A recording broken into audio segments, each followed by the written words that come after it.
Bugün seni azad ettim yüreğimden. Unuttum mu elbette yok.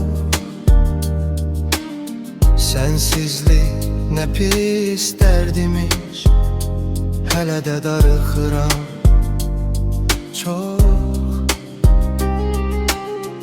Bugün seni azad ettim yüreğimden. Beni kalbimden vurmuşsan,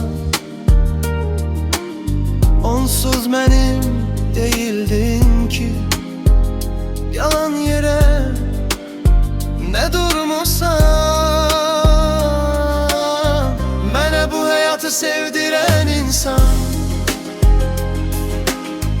İndi hayatıma nifret edirəm.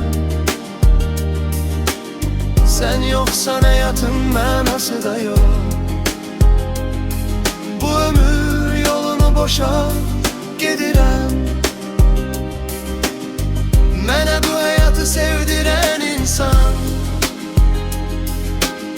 İndi hayatıma nifret edirəm.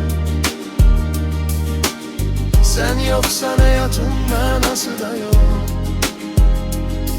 Bu ömür yolunu boşa gedirəm.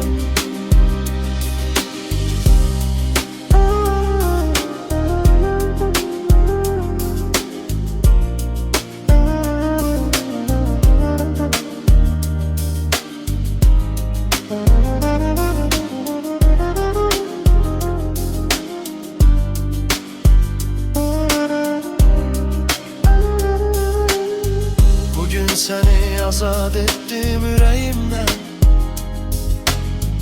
Unuttum mu elbette yok.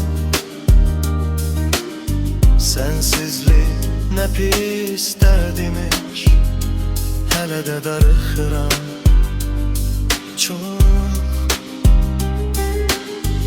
Bugün seni azad ettim yüreğimden. Beni kalbimden vurmuşsan, onsuz benim değildin ki. Yalan yere ne durmuşsan, bana bu hayatı sevdiren insan.